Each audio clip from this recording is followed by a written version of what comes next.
Hey guys, happy Monday. What in the Mercury retrograde? Let me tell you how many times I've got ready to start this video. Hold on, you guys. Let me get my notepad. Hold on, you guys. Hey guys, hey. Can we get, have notes? Because guys, we got to talk about the things. Just a little bit of natural light. Yeah, that's nice. Chat, listen. Hold on one more second. Because I refuse, to start this video all over one more time. So, hold on. All right, guys. So now I have my coffee cup, which is refilled. We did a dog check, and we're just going to roll with it. You know what I mean? Like, when we are moving and shaking, all right, or maybe just, hey, I'm sitting completely still. I'm staying very grounded. I am not shaking anything. I feel that too. Um, Happy, cheers to you, coffee, tea, whatever you got going on in your cuppa. How was your weekend? I hope that everyone is doing well. I'm going to be doing one-on-one work. I have a group every month at the full moon. A lot of them pre-book. They've been in my full moon tarot readings group for years. But I just basically give them precedent, and I just set aside the day of the full moon or the day after, and I just do readings for them. So it's going to be, I'm going to be focused on that. But chat, listen, we had to stop and talk about it. This full moon, this Aquarius energy, it is a, sorry, let me scratch. I guess we could call it an, what we would say calendrical blue moon. We have, astronomical, we have seasonal, we have astrological. This one is more of like a calendrical blue moon. Because we have more than one full moon in a certain amount of days. So, child, listen, we had what we would call an astrological blue moon because we had the seconds it repeated. We had 2 back-to-back full moons in Capricorn. Look, I'm just saying the way the energy is amping up, and excuse me,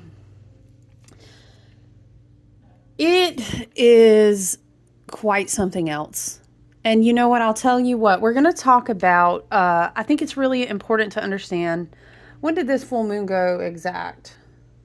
It's not, I'm on Eastern time. So for me, it's not really exact until this afternoon-ish, like 2 to 3 p.m. And I saw it this morning, and let me just tell you, it's took me aback because it's just where I used to be in the middle, I should say, the beginning of my little baby witch journey, long time ago. I remember when I used to sit outside at night, and that was my favorite time. And so a lot of things have changed, in longer than a decade plus, child, listen. And so now, I am up early. I'm up early in the mornings, and it's very interesting because I was reflecting. Y'all, I'm a dork, for real. Listen, I love you. You love me. It's all good. I was reflecting on how I find myself so much more just adoring the stars in the early morning hours, and just the expansion of knowledge and understanding, but how it used to be so simple when I was just looking at the moon. And we could sit here and kind of story share, goodness gracious, a decade of spiritual adventures, right? Woo, child, with an Aquarius too. Oh, you better pull up a chair. We could story tell, but it made me just think about, so I was out walking the dogs. It's very early in the morning. It's usually, before 6. It's early, y'all.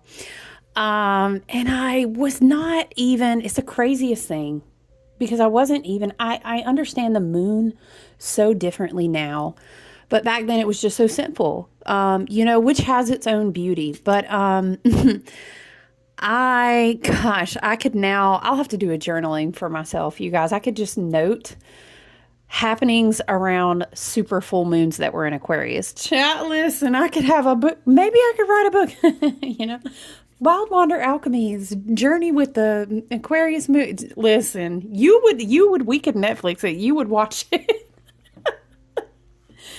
Oh, Lord. We alchemize. You know what? Thank you so much, universe, for the beautiful experiences. I have gratitude for the ride, child. I have gratitude, okay, because it has given me, let's say, much material to alchemize. Oh, that's a good way to say it. That's a good way to say it. That's how the Lotus tries to talk about the mud. You know what I mean? Like, I'm just, I have gratitude for the mud because, it gave me so much, how would we say in spiritual speak, contrast. And the contrast is just giving me room to expand. Right. And I love y'all. If we can't laugh at ourselves together, like, where's the joy? What are we really doing? So what was so crazy is I thought to myself, holy shit, I wasn't even looking for the moon, but I came around the corner a certain way, and like my window is here in the townhouse, and I have the way my altar is set up, it's moon facing. Anyway, that doesn't matter here nor there. Maybe someone has questions about setting up an altar. Love and light. Feel free to email me. I would love to advise. But the way that I was walking around this beautiful, my favorite, y'all, I marked places by trees. You already know. Walking around my favorite tree, and the moon was so big. And I'm somebody who's like, look at the moon, no matter what, right? Like, I don't even care. We're about to look at the moon. But it was so big and so full and close, like, I just cannot even, you know what I'm saying? It's like trying to, you always trying to take that one damn picture of the moon. It's like, burr, burr, burr, burr, you know what I mean? Gosh. And it was just a culmination of so much. I stood there for a minute talking about, how is your girl not even looking for this moon right now? Like, I was just, I guess technically it'll probably be peak, tonight and in the morning. I like the morning view. It just has to do with like the settling of the clouds and moisture in the sky. It really depends on the weather, but man, that moon was something else. I'll tell you what. I got a little emotional as I was thinking about baby me. Would have just been, oh, you couldn't tell me that I would have been looking for that moon. And it's kind of very interesting to reflect on how much we've grown. Because, gosh, I'm sitting here taking notes on the Great Conjunction in 2020. And I feel like, how do we say, Spirit? We've had this ongoing message. Now Spirit is wanting to make it clear. We've had this ongoing message. Spirit is saying, like, where we are looking, how do we say, Spirit? Many people will be looking outside for great, grand, quote unquote, things.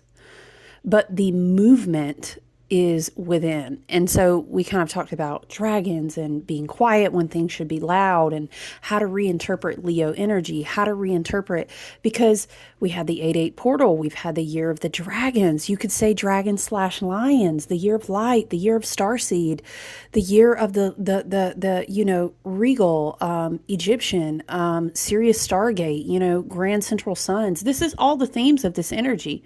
And it's almost like, Shadow Leo is it's almost super narcissistic, like, look at me. And it's been this whole bait and switch vibe, like, is very much giving like, Uranus and Taurus over the side of the quarter talking about, but if you know where to look, over here, we are being electrically amplified, and it is shaking us all the way down to our core, but it's an inner work. The only way out is in. You have to go in, Spirit is saying, before you can even go through. Yes, we love for you that the only way out is through, but first you must go in. I hear it like this. So, goodness gracious, how do we even, it's just, I feel like a lot of people, and you'll hear this from a lot of astrologists, right? Or readers, channelers, divination, whatever, astrology, whatever the case, you'll hear. man, oh man, do people love to say, and I totally get it. Y'all know how I vibe over here. Let's find a reason to get excited and hyped up because, child, there's enough people out here just want to kill the joy. So if we want to get excited about, wow, this thing on Friday, woo, okay, let's do that. But it is a theme to almost just grab and sell. It almost gets a little salesy, icky spiritually. And it's like every new cycle is the craziest cycle, And part of that is not always meant, I don't think, to be in a shadowed energy, but it does come across that way. I think sometimes when you are on an ascension, a growth, a healing, like an expansion, self-awakening and awareness, all these journeys, right? When you're really opening up to your path and true alignment and true healing and awareness, it do be feeling like that every day. You be like, I want to expand in today, Oh, I might cry and die, but I will re-expand. It's like we're stars every day. Okay, but the point that I'm getting to is for real, like for real. The energy that we are in right now, honestly, it's like somebody really put the pot on the boiler at the Great Conjunction and we just been cooking heavily. And then boom, we hit this leap year this year. I mean, it's something else. So it's to be noted this time until I continuously keep hearing my spirit guides and my team constantly saying, you better mark your calendars for when Saturn shifts into Aries. And Saturn will be in Aries when we have the third kind of it's like a sequence. We have 3 more of these big squares. Saturn will be out of that 30-year cycle when the last one occurs. So, listen, I'll sit here and I'll just go on because this energy is something else. But I hope you're all doing well. When we do have extremely transitional times, we call these seed point times. My guides keep talking to me about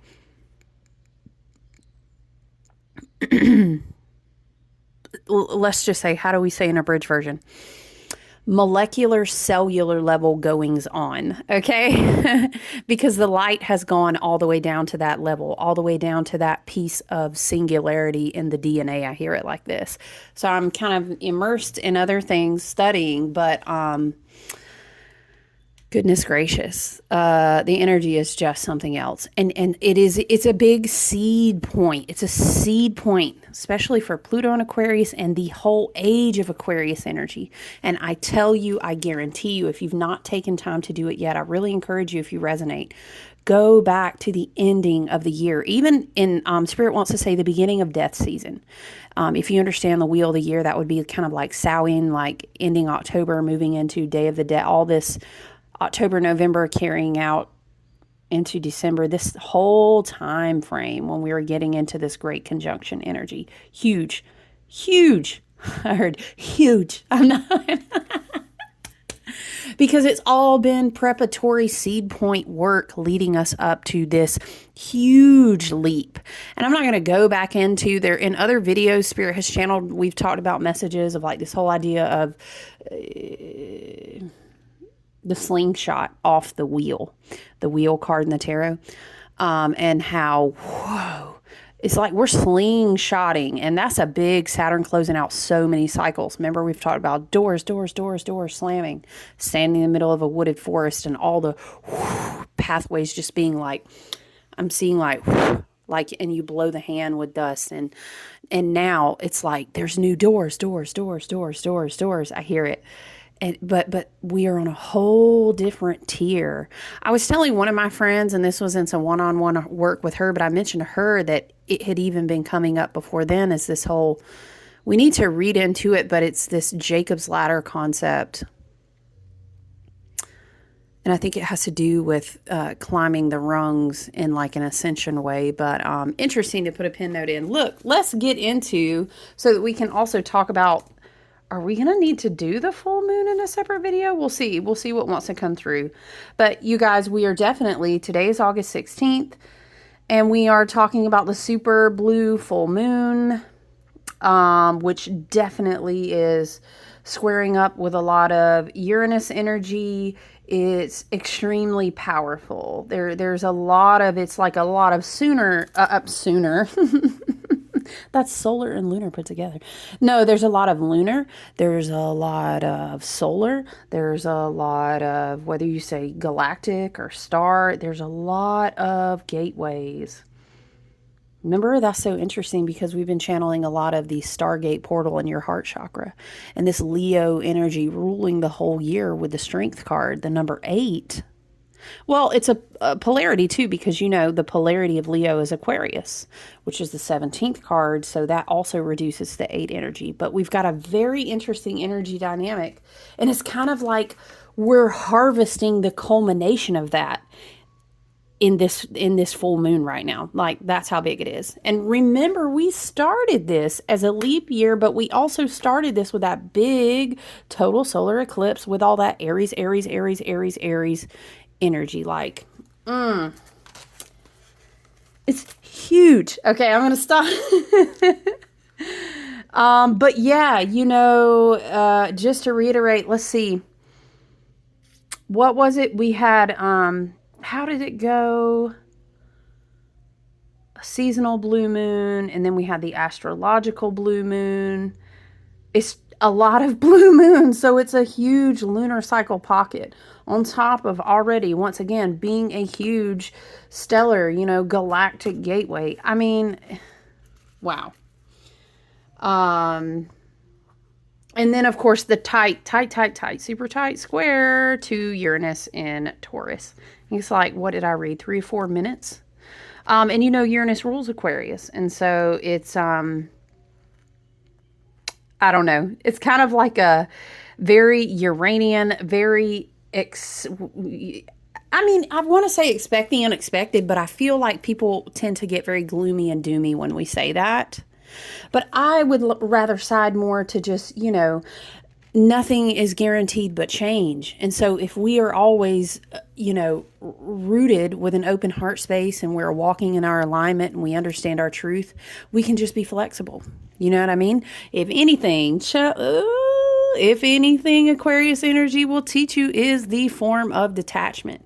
Detachment is not in a toxic way. It's just understanding when to let go, being present with what is as much as possible.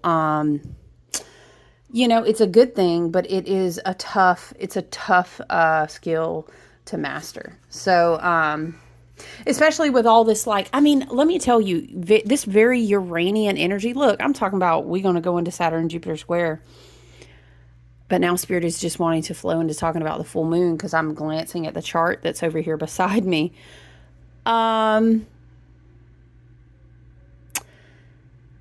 Should we, Spirit? Should we? No, I think we can go through Saturn and Jupiter square here too. Okay. I was just chilling just to make sure Spirit was cool with it. Let's put my handy dandy notebook down over here. Let's do this. I do want to pull an oracle card out just to kind of open the space and get some energy. I've been burning lavender with this full moon just to help with, like, you know, mental calm and staying peaceful. Of course, I burn copal as well, but with a lot of this kind of almost, I'm hearing it's electric. Remember, we're in all this mutable stuff too, so it's like we just gotta flow. You know, if you need to dance it out. Now I'm kind of dancing. It's electric. And it's like maybe move your body a lot, maybe Spirit is saying. Yeah, very interesting. But please be mindful that a lot of people are shifting and changing. I'm hearing, let's do the time warp again. And then I'm hearing Space Mountain. So a lot of people, it's like they're losing their shit in the seats, Spirit said. It is a ride and they have not studied. They do not, I heard, please fasten your seatbelts and keep your hands inside the ride. You know, they did not, I'm hearing they do not know to fasten their seatbelts like this. You know, listen, if you've been out here studying, if you've been, look, I think sometimes people want you to sugarcoat it, but the truth is the truth, love and light. And it's not ever a personal attack. The truth is the truth. Okay. And if the truth feels like a monster, then you need to sit with it, why the truth feels dark, love and light, you know, because we've always been, we've all been there. So if people are found, I'm hearing riding Space Mountain and they haven't done their shadow work, you know what I mean? They have not. It's just what it is. We have to come face to face with the karma, because it has to be transmuted, because we're all, it's like we're getting on the ride. And whether you're in the 3D tier of the roller coaster, you're in the 4D, or you're in the 5D moving through. And a lot of us, I'll tell you what a lot of us I feel are doing. And this Saturn Jupiter square is kind of like busting us out here. Remember how we kept hearing, and grab your partner, do-si-do, and 1, 2, 3. I've said that in multiple messages. I feel like, what if that was also kind of leading us up to this whole, grab your partner round and round, dun, dun, dun, and don't fall down here. It's like, just move through it. The mutable energy of Gemini is our friend. Virgo is helping us. We will get to Virgo, and we will, it's kind of like, not the Taurus bull bringing it into the body and like rooting it all the way down stubbornly, because that's had its place, and there's still some Uranus energy having that place. But in the Virgo energy, which we'll talk about next week, we Mercury preparatory like work we did with Virgo, because Mercury's back in Leo now. So you might feel a little, you know, don't spin your wheels in the mud, I heard. Yeah, Mercury helped us in the Virgo energy. Venus is helping us with Venus and Virgo. Okay, our heart is saying, I'm listening to, follow Rafiki, he knows the way. Spirit is saying like, oh, some of us sound like, whack. You might feel like things are kind of cracking you on the head, but that's just us. And now I'm seeing that, but it's like cracking you on the hands. But so it's like, okay, I let go. All right, you know. Yeah, I think what Spirit is showing me like a ton of different metaphors, but the emphasis is that many people are riding different tiers. How can we say? Many people are moving in synchronicity with their own levels of timelines. They're on different vibrational frequencies and paths. Okay, and there is not a good. It is not a bad. Spirit wants to say. It's just where you are. And many find themselves rapidly waking up. Again, Space Mountain style. Shout out if you ever been on it. But I'm sure you can relate a roller coaster. It's just Space Mountain. You in the dark, buddy. Okay? They're rapidly waking up out of third dimensionality in so many ways. We're not going to... Maybe we should do an educational video and just talk about, you know, the different layers. But there are plenty out there. Being between, I'm hearing being between, and again, emphasis on the mutable energy. Spirit is saying Jupiter and Gemini, Mars and Gemini, okay, is I am moving from 3D to 4D, okay, you know, or maybe I'm really rooted in 4D, and I'm getting ready to start shifting into fifth dimensional concepts, thinking, vibrational, energetic patterns, spirituality, etc. It's very jarring, you know, for humans and different levels, different types of souls, different contracts. So compassion is really important. Now, Spirit is impressing though, like, okay, compassion and understanding, but with boundaries. You know what I'm saying? Again, lifeguards can't be out there with everyone on the raft because they drown. So we have to practice boundaries. It doesn't mean we sit in judgment. We just know, okay, eye on the prize. I know where I'm being sent at this time, and I have to, I'm hearing stay on the mission, stay on the mission. Let's switch gears. Okay, let's get a card, an oracle card, because, you know, I'm obsessed. I feel like I've been pulling a lot of cards out of this deck that encourage rest. Moving slowly. Because I'm hearing, like, again, with Jupiter and Gemini, Mars and Gemini, Venus and Virgo, it's like our energetic fields are circulating a lot through our nervous system, and we're sorting out like what to do with it, how to be efficient, what stays, what goes, how do I need to eat right now, is my sleep pattern changing? We may also find too, especially a Jupiter and Gemini, but and in the backdrop of all this Pisces energy, right? The astral realms, whoa, that's a lot of card spirit. The astral realms are kind of lit up, okay? So sometimes when we sleep, we may be like, well, I slept 9 hours and I feel like I got up and I was still tired. And that's very understandable. That's okay. It's okay to move more slow. Okay. We're not in a hurry to get nothing because, that's not the way that the getting, Spirit says that's not the way the getting works. Let's read fruit jam. If you nurture it, it will flourish. The grass is greener where you water it. Yes, this is giving me very Venus and Virgo. I'm hearing if all else fails, return to your heart space. Return to your heart space and water it there. Everything else will work itself out, okay? Let's read this and then we'll talk about Saturn and Jupiter square. And then if we need to kind of break off into a part 2 to discuss the full moon, we'll do that too. Because I don't want the video to be like crazy long. Okay. Number 21. Keywords: preservation, resourcefulness, zero waste. Spirit is telling me when I said zero waste, I immediately heard something to the likes of, when we're moving really fast, we waste more energy because we're not being mindful and intentional. And y'all got me I am not going to say Demira, you better get out of here right now. Very mindful. No, that's how we need to be moving. It's actually very Venus and Virgo and preparatory work for Sun and Virgo season.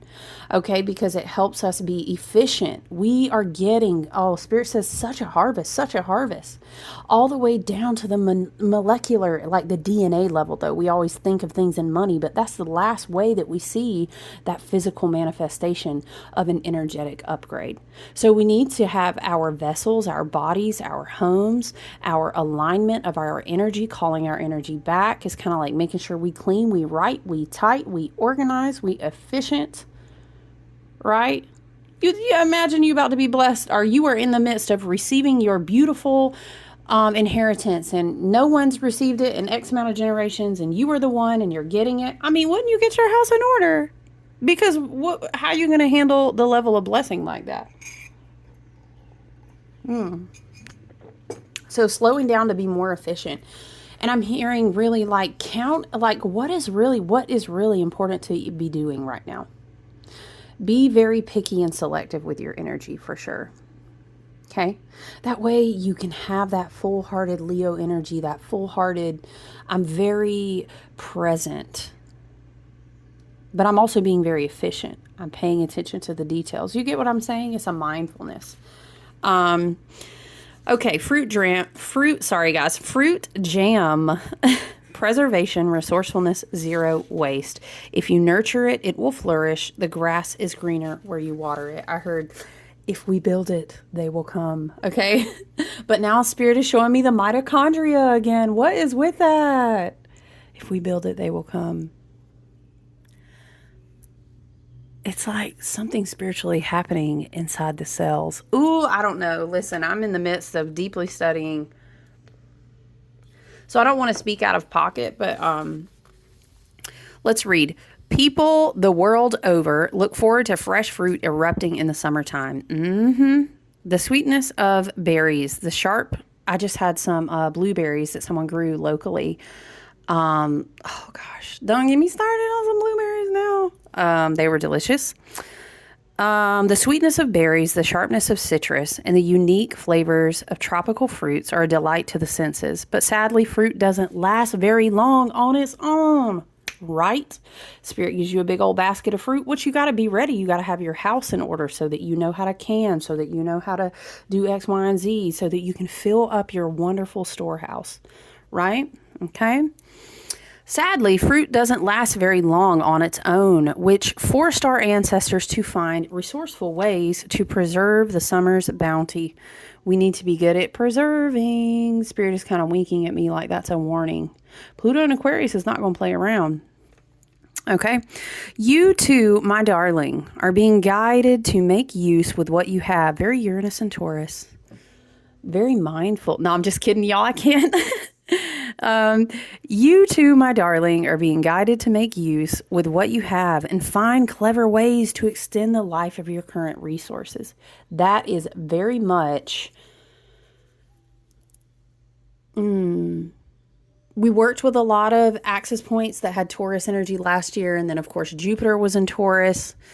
Uranus still being in Taurus. And so there is a lot of this energy in the collective. We have talked a lot this year too about, and last year going into this year, if you vibed with me, and thank you so much. If you're new here, please subscribe so you don't miss the time that we get to share together. Hit the like because it helps circulate the message to other people who might belong to our soul family and need to hear a message. But we talked a lot about understanding that your values may be a lot different than I'm hearing, collective programming that you grew up with.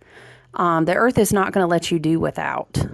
But we have certain ancestral lineage of things stored in our, how would you say, junk DNA, stored in our preserved collective kind of Akash.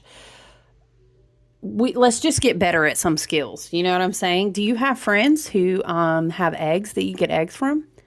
My friend who has the blueberries, lots of different ways to think about that. What does abundance mean to you? Does it mean more money? Is there shadow root and like shadow work around the root that you need to do in regards to how you view being abundant? Right? All right, you too, my darling, are being guided to make use with what you have and find clever ways to extend. Very Venus and Virgo. The life of your current resources. You do not need more time, money, or opportunities to be successful because what you have can be enough if you're willing to stay open-minded to the possibilities of what it could be. And that's called creativity, my friends. Having more paint does not make you a better artist in the same way that having more clothes doesn't make you stylish. Okay. I love how, this generation is super thrifting. I see that a lot, thrifting, and it's kind of like a vibe to be dressed thrifty. And I love that because I'm a thrifter, y'all. I love it. Okay. Where are we at? This is your sign that the grass is greener where you water it. The grass is greener where you water it. Spirit said one more time again. The grass is greener where you water it, says Uranus and Taurus. Uranus squaring up with a lot of big old energy in this chart, talking about check me. I'll point you to a whole direction you ain't even looking, hollering that you don't have any abundance. Bring me all the energy. Uranus squaring up with a lot of this energy in this chart. Saturn will always encourage us to be sustainable. Is it sustainable? Okay, things to think about. This is your sign that the grass is greener where you water it. Ooh, I feel like some of us, and I can attest to it, if you take it back to 2020, in so many ways, mind, body, and spirit, I've learned the grass is greener where you water it. Oh, Lord. In the realm of relationships, consider whether the relationship is truly over. That's friends, family members, soulmates a lot of times aren't always romantic partners or emotional bonds, contracts we've come to work out with other people and souls.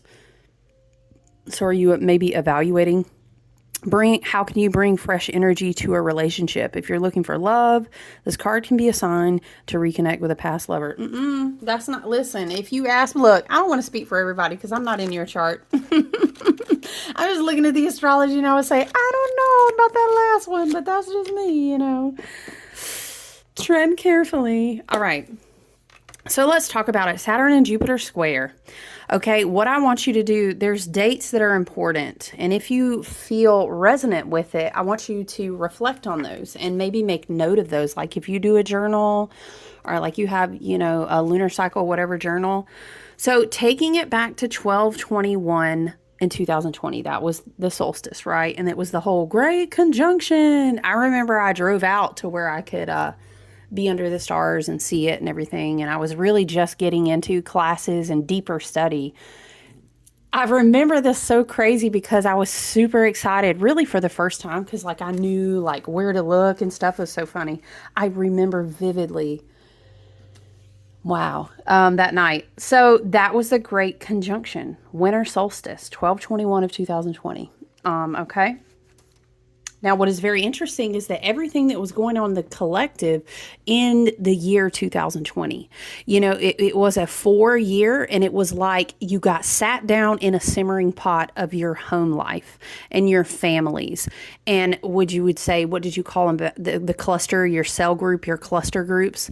And it was just like, how sustainable is all of this? Because you ain't checking out. You about to sit in it. And so it was like this cooker pot. You were alchemizing, and then you were going to find out when all the shit either boiled over or it simmered all the way down. You kind of found out, like, are we saucing, are we gelling, right? That a lot of that was going on in 2020 for reasons obviously all of us know. And so yeah, Jupiter and Saturn were at 0 degrees in Aquarius. So this opened, okay? This seed point in 2020 opened a 20-year cycle, okay? So that's important to note. Also, it's like a foreshadowing. 0 degrees in Aquarius was at the Great Conjunction between Jupiter and Saturn, but it was also Pluto and Aquarius has been in that 0 degrees Aquarius energy. So degrees, Aquarius energy is notable, okay? Because that's seed point material. So these last 4 years we've very much been in that. Okay. Sorry, I'm just looking at my notes. So August 19th, right? So this is the first of what we call 3, it's like opening squares. Imagine we got people standing in each corner, grab your partner, do-si-do, you guys are kind of curtsying to each other, and we about to dance. You know what I'm saying? We about to dance. Now, we are not at oppositions yet, so we hadn't squared up. Nobody started stepping on people's toes, but we're dancing, okay? And we're going to do it 3 more times, right? A second time at the end of the year, and then a third time next year, okay? So I wrote, one of the teachers that I love to study was saying something to the effect of like, this 0 degree in Aquarius energy is kind of like everyone will fulfill the new Aquarius paradigm.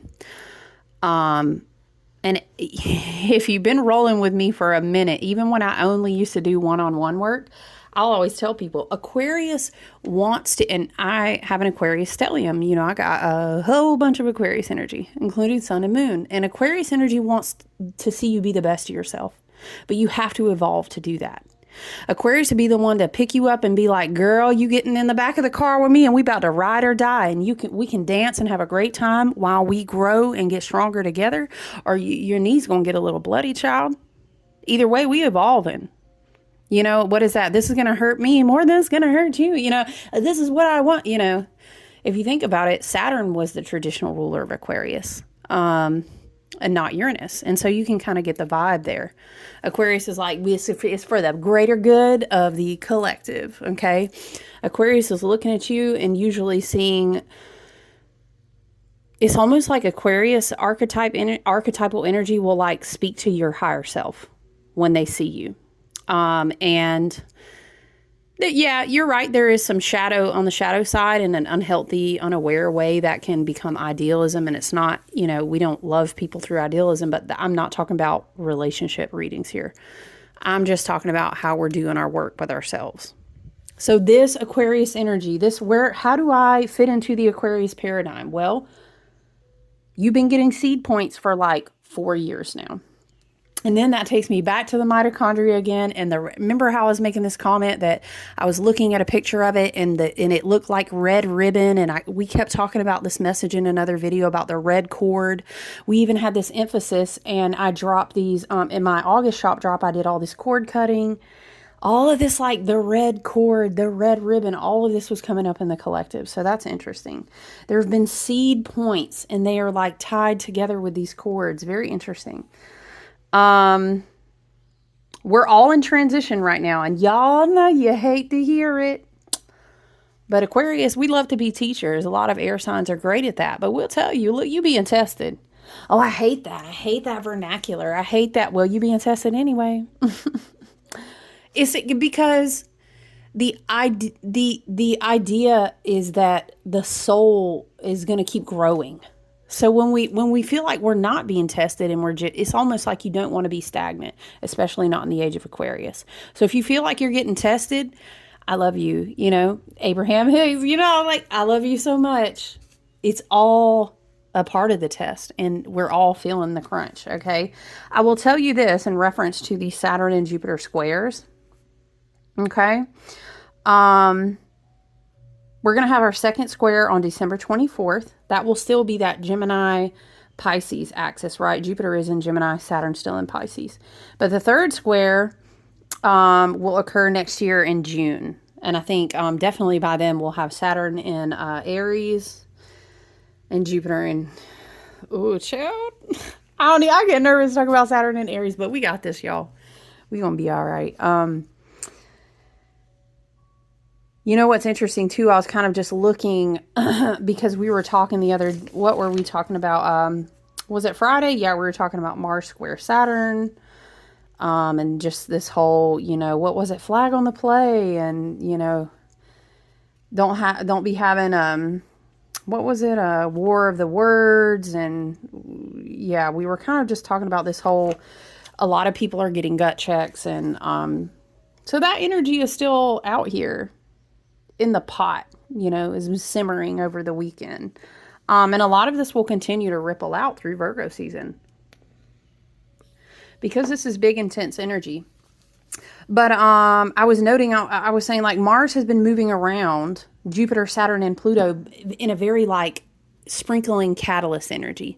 You know, Mars as an archetype it's divine masculine. It's very much, you could say, the emperor, you could say, you know, a god of war versus the beautiful goddess of love. You know, it's the divine masculine energy that feels passionately inspired to go out and do.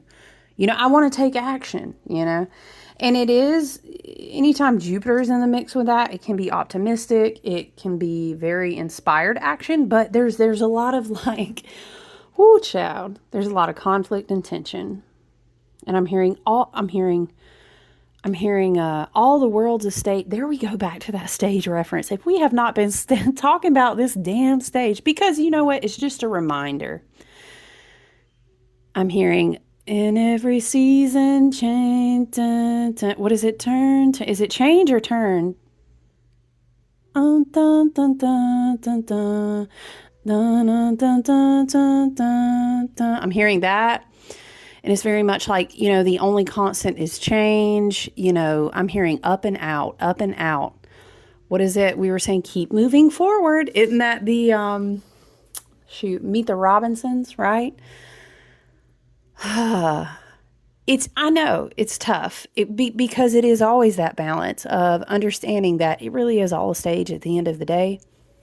You know, and with Saturn and Neptune in Pisces still, it's a reminder that we drop back behind the curtain and return to oneness. And it's not to say I'm not an ego hater. And I will always say, yes, we need, you know, an ego. That's very North Node in Aries, right? And I think the new moon had a important placement with the what was it? The node of destiny or something. I can't remember, but, it is important to understand I hear it like my true I am, which is very heart chakra, solar plexus, you know, higher vibrational Neptune energy. I am that I am, and I know who I am. And I came here and incarnated for that reason, you know, and in my Akash, I know who I am. These are beautiful ways that our ego understands its purpose, understands self-love and value. But we can kind of see that shadow ego popping out, you know, because Mercury is finishing the retrograde in Leo now. And I think, you know, Mars in Gemini just wants to do everything. And being amplified by it's electric, you know, it's man, somebody just pulled the whole window open to the powerful moon and all the light of the stars. And it's like, I'm hearing, beam me up, Scotty, like... So it's fueling that inspiration that I want to act, I want to do something, I have this idea. Or it can be with this like conflict and tension of the square. You know, it's very like, yes. And then Spirit's like, no, not right now. Or it can be like, you know, I want to expand, you know, woo, Mars and Gemini, like, yeah, let's go and do the things. And I'm just going to say it. I'm going to say the thing. And Jupiter's like, woo, let's expand. Yeah. You know, our little antenna, they're just growing out there into the ethers. But Saturn, you know, and the square will say, wait, or maybe say, not right now. It makes me laugh. You remember how your parents, you always be like, oh, they said maybe, they might as well say no. You know that means no. It doesn't always mean no. You know, Big Daddy Saturn said, listen, I love the inspiration. I love it. I love all these things, but maybe we could go take a walk first and then write it down and come back to it. Venus and Virgo, let me make a side note. With all this energy swirling and being lit up, Venus and Virgo is saying, let's be efficient. Okay, but first, let's go ahead and make sure, like, do we have room for that? Okay, but like, let's look at our budget 6 months down the road. Like, I love these pleasurable experiences. Yes, I love the trip. All right, I love that class. Like, I love dinner, but hey, we need to, let's look at the budget. Like, I totally love that you got approved for that home, but let's just make sure, like, is it sustainable? Because we need to take notes. Let's make sure we're not missing the fine print. Okay, we don't really always want to be signing big contracts in a Mercury retrograde too, but again, this is just collective energy channeling. I'm not doing a one-on-one reading, so I do those. You can definitely go to my website to book a reading with me. My email is here, but if you go to my website, like, all of my contacts are there. It's a very, like, okay, we do want to kind of practice this whole, let's get through the fear. Let's move past the fear. We don't want to get stuck in self-limiting fear. And again, remember, we're still kind of focused on this Saturn-Jupiter square, right? Which is a big backdrop, and it's a big part of this super full moon, blue moon. But it's also like, yes, let's check our procrastination. Let's check our fear. Let's make sure we keep moving forward, but we've got to be strategic. It's kind of like, it gives the vibe, and I think that's all the notes I wrote down. Yeah, we definitely will come back to the full moon in a part 2. It gives very much the vibe of, like, Saturn talking about, I know you didn't come after 30 plus years of lessons and cycles, and we're about to start a whole new orbit together, right? Neptune gonna be along with us soon. Together we will go forward. And I be damned if we gonna throw all them lessons we learned in the trash can. We just not doing it. And in fact, I dare say, this is my personal opinion and my own interpretation, we all have different views, and I love that. But I dare say that it would be a fucking challenge for anyone to continue to evolve, or whether you say ascend, maybe you would say heal or grow, expand, right? Whatever word choice. If they are not incorporating those lessons, like, how would we say? You could even say, you've got to start walking a majority in your North Node if you want to keep continuing to ascend. You've got to start, let's say, leaning more towards Dharma. We can't, if we continue to just repetitiously go through, Saturn won't have it. And I get this image of, like, Saturn will move into Aries and be like, oh, this is what you doing? We about to burn that whole trail up. Like, just don't, please, love and light. I wouldn't test it. So that's why it's better to even say, you know what? Let's just drop. I love all the opportunities for us. Like, wow, look at this harvest coming in. Let's be wise. Let's be discerning. Let's be mindful of our words. Do we need to even engage here? Does this even have a place in my life anymore? Is there, it's like, I'm hearing, check your bank account heavily. Okay. That's your spiritual bank account, your mental, you know what I mean? Your emotional, your physical. Like, let's be very discerning. Let's be good stewards with all of that energy. That is very much what I'm getting. But we want to make sure the track still continues to move forward, right? Okay, so I'm going to stop this, and I will make a part 2 just to talk about the full moon. I knew it was going to be a lot of information and channeling because of just everything that's going on. But I think it's important that we also talk about the full moon. But yeah, I love you. You can definitely join in and check out the full moon if you want. But I hope you stay grounded and have good outlets for your energy. You know, have a journal, write down a lot of ideas and inspirations, but being very mindful, paying attention to details, calling your energy is like, worst case scenario, just don't say anything right now. But let's put a pin in that. We'll talk about it. I'm going to think on it. You know what I mean? Have a great day. I'm going to think on that, okay? If you don't know, for me, the energy is like, if it feels like unsurety or lack of clarity, it's a no, or it's a wait. You know what I'm saying? I would definitely be mindful about practicing that. All right. I love you guys. I'm going to make a part 2 for the full moon. I'll see you over there. Bye.